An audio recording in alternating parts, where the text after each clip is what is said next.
역사를 좋아하는 당신, 역사를 모르는 당신. 역사를 알고 싶은 당신들을 위한 사판!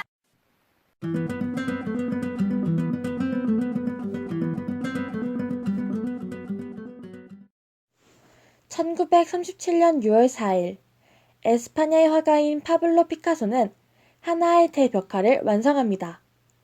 피카소는 조국의 비보를 듣고 이 대벽화를 한 달 반 만에 완성시켰다고 합니다. 조국의 비보란 무엇이었을까요?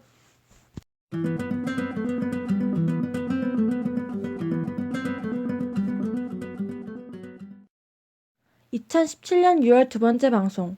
오늘의 주제는 피카소의 게르니카로 보는 에스파냐 내전입니다. 여러분, 피카소의 게르니카라는 작품을 알고 계신가요? 아비뇽의 처녀들과 함께 피카소의 2대 걸작으로 알려져 있는 게르니카는 미술을 모르는 사람들에게도 많이 익숙한 작품인데요. 이 작품은 피카소가 만국 박람회를 앞두고 스페인 게르니카에서 벌어진 독일의 무차별적인 폭격이라는 비보를 접한 후 한 달 반 만에 완성한 작품이라고 합니다. 오늘은 작품을 통해 역사를 알아보는 만큼 작품 먼저 살펴보고 역사를 알아보도록 하겠습니다. 피카소 게르니카의 중앙 상단에 보면 눈동자 속에 전구가 빛나고 있습니다. 그리고 이 빛 아래로 많은 사람들이 죽음으로 고통받고 있는 모습들이 보입니다. 왼쪽 하단에는 한 여인이 죽은 아이를 안고 절규하는 모습이 보입니다. 이는 폭격으로 가족을 잃고 고통받는 사람들을 대표하는 것이라고 볼 수 있을 것 같습니다. 고개를 살짝 들어 위를 보면 이 모습을 바라보고 있는 황소가 있습니다.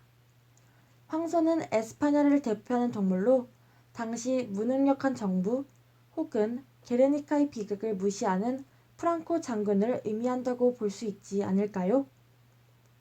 다시 고개를 내려 작품의 하단을 보면 부러진 칼을 들고 죽음으로 고통받고 있는 한 남자, 그리고 그 남자 위에 있는 말의 모습이 보입니다.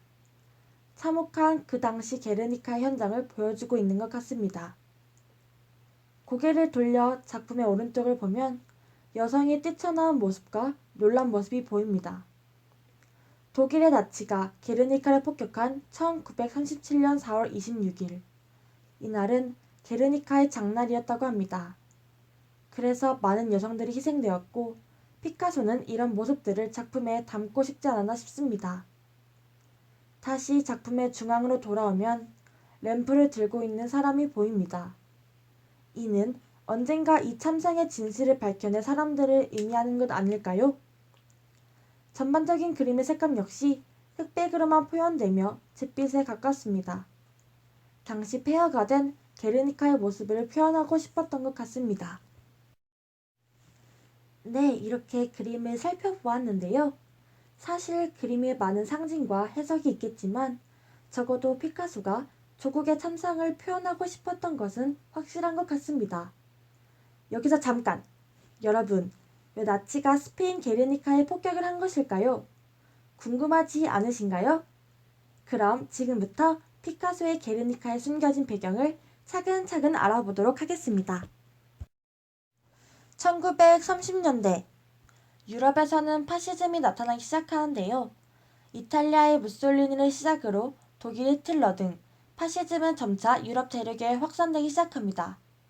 극단적 전체주의인 파시즘의 확산과 이로 인한 전쟁 위기를 직면한 유럽은 반파시즘, 반전 정당들끼리 정치적 연합 전선을 구성하게 됩니다.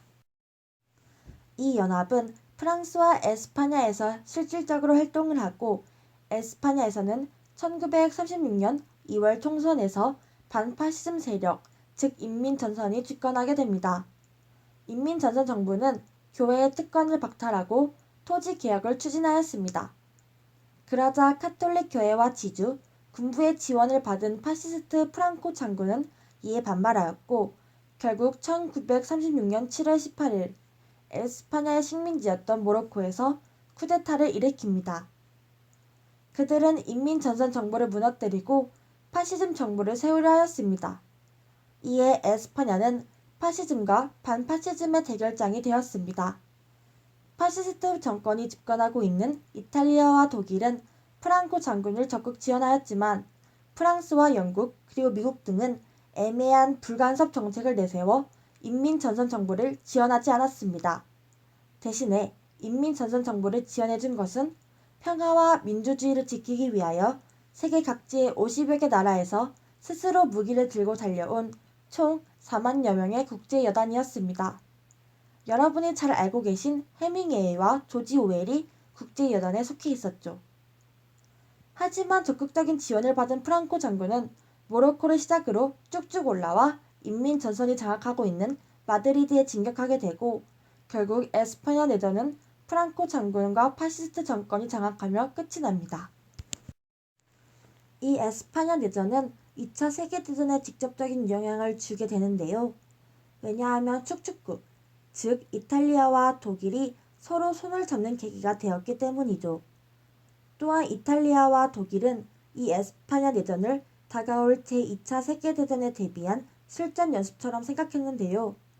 특히 독일은 에스파냐의 북부 지방에 있는 작은 도시인 게르니카에 50톤의 폭탄을 퍼부으며 무차별 폭격을 저질렀습니다.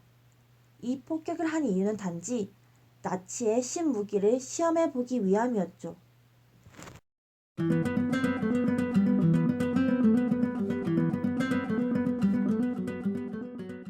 네, 지금까지 피카소의 게르니카를 바탕으로 에스파냐 내전에 대해 살펴보았는데요. 다음번에는 6.25 전쟁을 주제로 돌아오도록 하겠습니다. 지금까지 저희 방송을 청취해 주셔서 감사합니다.